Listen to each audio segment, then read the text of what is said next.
Hi, I'm Emil Liu. I'm a medical oncologist, and I'm here at the 2015 AACR annual meeting. I'm honored to be here today with Sanford Jeames. He's a passionate prostate cancer advocate from Texas. Sanford, I know you very well. It's very much a pleasure to sit here and chat with you. We were chatting just a little while ago, and I was wondering if you could just tell us a little bit about yourself and your background. Okay, well, again, I'm Dr. Sanford Jeames, and I'm actually honored to be an advocate mentor here at the SSP program. And I got involved in prostate cancer a number of years ago because working in a clinic setting as a surgical assistant, I noticed there were many men, particularly who came to clinic and didn't understand what they were getting a biopsy for. So I was finishing up my graduate program, and the physicians asked me to actually head up a new concept they had. And they were actually creating a prostate cancer clinic, an interdisciplinary concept to really do more, not just treatment of prostate cancer, but they wanted to focus more on the research. In my background in education, I explained to them that I thought the concept should be more focused on education.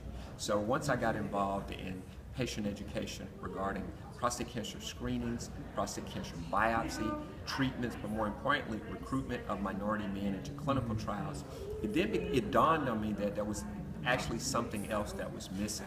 And I actually understood that many people, when it comes to cancer, still we're not very inclusive in our conversations.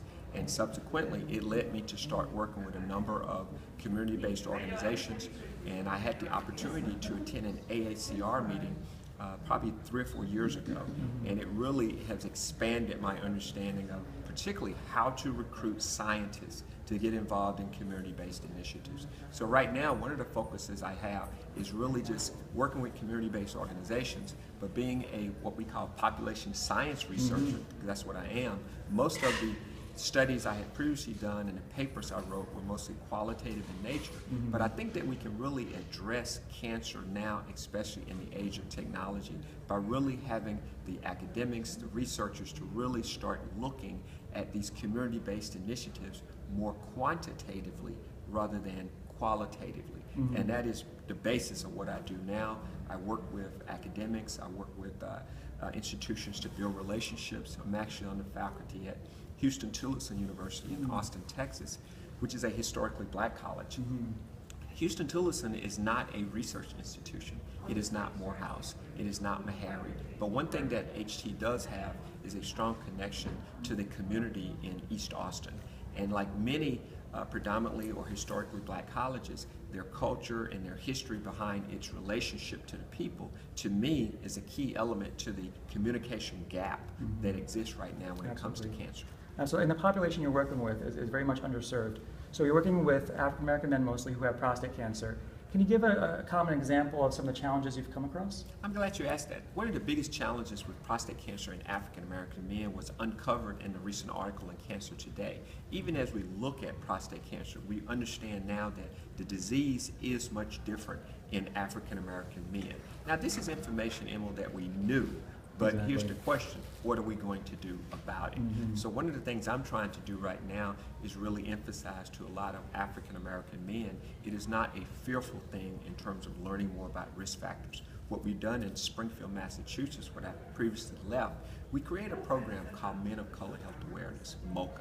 And what we did, we trained these men, lay people, we trained them to actually become, we call them community health advocates. Absolutely. They're not community health workers, they're not community health researchers, they're not even patient navigators, but they are community health advocates. Very proactive role. They're very proactive. I have recruited African American men who are cancer survivors, and they've actually, right now, we have a Mass Department of Public Health initiative that's funded, and the men do outreach and education regarding what we call shared decision making. And that is to provide information for African American men about the risk factors for prostate cancer. But more importantly, MOCA men also speak to physicians.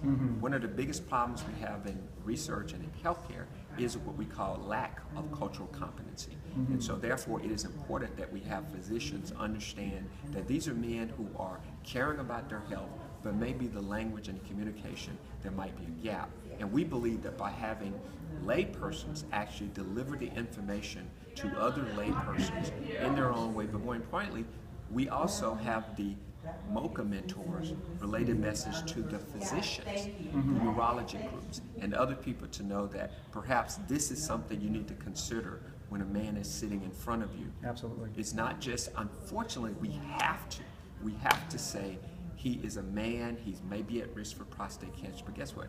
He's a man of color.